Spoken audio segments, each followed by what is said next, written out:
le légendaire Robin des Bois. Entouré de ses compagnons, il tient tête au shérif de Nottingham. Ce mythe populaire est ancré dans les esprits. Mais de récentes découvertes suggèrent qu'il pourrait être plus qu'un héros folklorique. Robin des Bois a bel et bien existé. Ces nouveaux éléments confirmeront-ils que le célèbre hors-la-loi et son ennemi juré étaient davantage que des personnages légendaires? Nous allons remonter le temps afin de découvrir l'identité de l'homme qui se cache derrière le mythe. Voici le dossier secret sur Robin des Bois.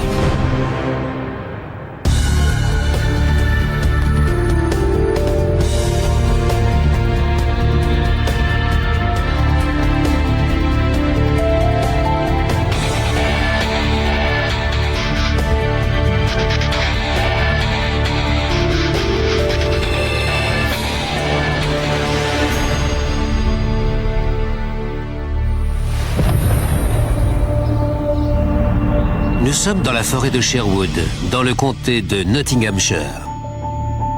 Situé au cœur de l'Angleterre, c'est le berceau de la légende de Robin des Bois. Plus populaire que jamais, Robin attire quelques 500 000 visiteurs chaque année.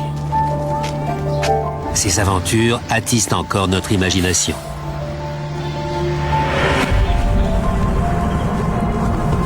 Mais son histoire a évolué au cours des siècles. Et aujourd'hui, le personnage originel est presque entièrement occulté par le héros qu'il est devenu dans les légendes populaires. En fouillant dans les archives, les historiens ont trouvé de nombreux documents faisant référence au véritable Robin des Bois. Graham Phillips a longtemps travaillé sur des documents médiévaux. Robin des Bois a donné lieu à plus de livres, plus de poèmes et de films que n'importe quel autre personnage de l'histoire d'Angleterre. Pour tenter de savoir qui était le véritable Robin des Bois, il faut remonter aux toutes premières références qui sont faites au personnage, que ce soit dans les documents romanesques ou historiques. La légende de Robin des Bois est née au Moyen Âge. À l'époque, peu de gens savent lire. Les ménestrels informent la population en chantant des ballades. Certaines parlent de Robin et Petit Jean, deux hors-la-loi qui vivent dans la forêt et luttent contre l'impitoyable shérif de Nottingham. En cette période de pauvreté et d'oppression, le peuple se prend d'affection pour Robin.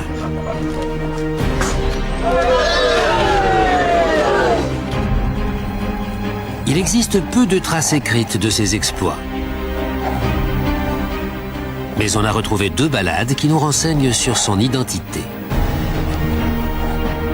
La première s'intitule « Robin des Bois et le moine » et remonte à plus de 500 ans.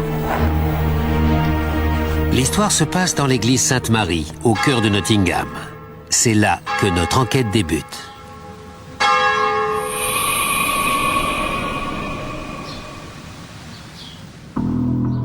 Pauline Miller s'est documentée sur l'histoire de cette église. Le lien entre Robin des Bois et l'église Sainte-Marie est évoqué dans une ballade du XIVe siècle intitulée Robin des Bois et le moine. Robin des Bois est venu seul et il s'est agenouillé dans l'église. C'est alors qu'un moine l'a reconnu, car Robin et ses joyeux compagnons l'avaient détroussé dans la forêt.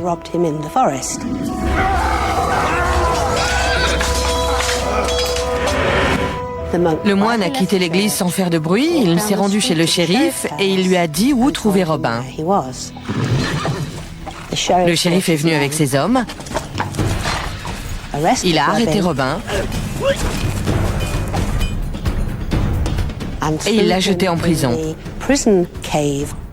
Mais heureusement, Petit Jean savait où il était et ses compagnons sont venus le délivrer. Puis ils se sont enfuis dans la forêt.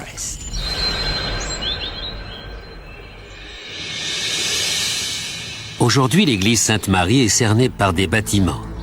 Mais à l'époque de Robin des Bois, c'est la forêt de Sherwood qui entourait la ville.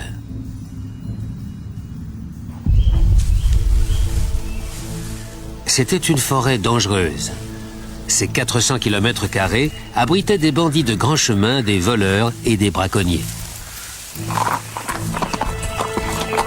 Les brigands disposaient d'un lieu idéal pour s'attaquer à des soldats mieux armés qu'eux. D'après la ballade, c'est dans cette région que Robin et ses fidèles compagnons luttaient contre leur ennemi juré, le shérif de Nottingham.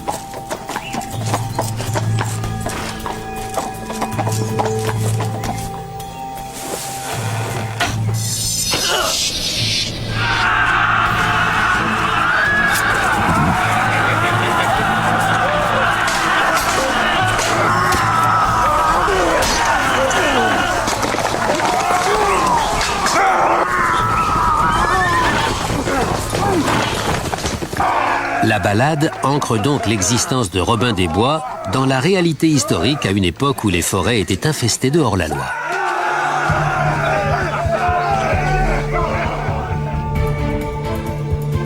Pourtant, le passage où Robin prie dans l'église Sainte-Marie fait douter de l'authenticité de l'histoire. Car l'église a été achevée après que la ballade a été écrite. Mais au cours de travaux de consolidation des piliers, les architectes ont découvert que Sainte-Marie était construite sur d'anciennes fondations. Il n'y a qu'un seul endroit où on peut apercevoir un élément de l'ancienne église normande. C'est à la base de ce pilier.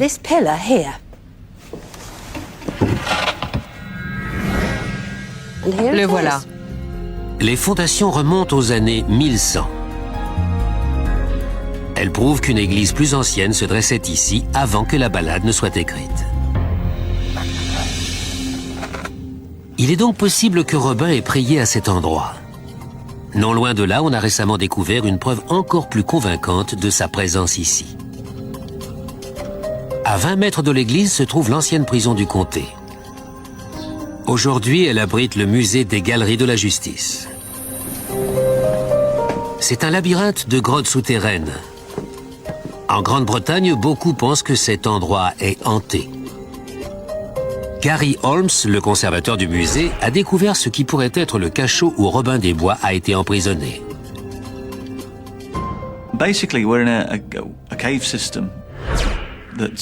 Dans cet endroit constitué de grottes, on se trouve dans la partie souterraine des Galeries de la Justice. C'était la prison du comté de Nottingham. C'est ici qu'on enfermait les prisonniers ordinaires. Mais récemment, on a découvert une cellule spéciale pour les prisonniers tels que Robin. C'est ce qu'on appelle une oubliette. C'est une fosse plus profonde que toutes les autres cellules. Les détenus y étaient descendus à l'aide d'une corde. Ensuite, on les laissait mourir de faim.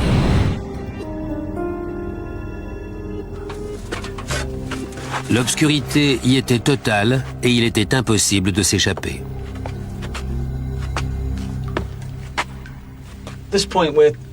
Ici, vous apercevez une sorte de goulot. Si on considère que cette oubliette a la forme d'une bouteille de vin, ce que vous voyez ici correspond au goulot. Depuis l'endroit où ça s'élargit jusqu'au fond de la bouteille, c'est-à-dire jusqu'au sol, il y a 3 à 4,50 mètres. C'est de là qu'on lâchait la corde avant de tomber au fond de l'oubliette.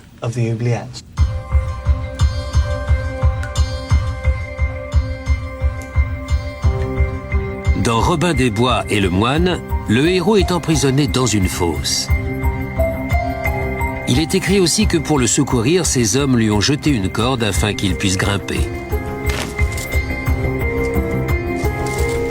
C'est le seul moyen qui existe pour sortir d'une oubliette. Le fait d'avoir découvert récemment une oubliette à une vingtaine de mètres de l'église Sainte-Marie nous laisse penser qu'il s'agit probablement de l'endroit où Robin des Bois a été emprisonné.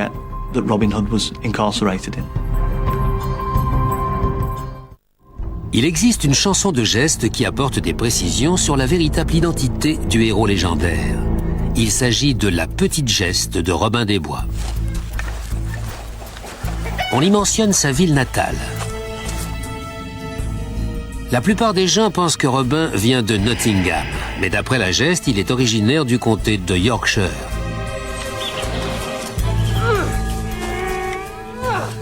À la fin de la petite geste, on apprend que Robin a été blessé. Il est emmené au prieuré de Kirklees. C'est Petit Jean qui le conduit là-bas, dans l'espoir qu'une nonne pourra le soigner. Mais la nonne le trahit. Alors qu'elle soigne ses blessures, elle en profite pour lui faire une saignée. Elle le saigne à mort.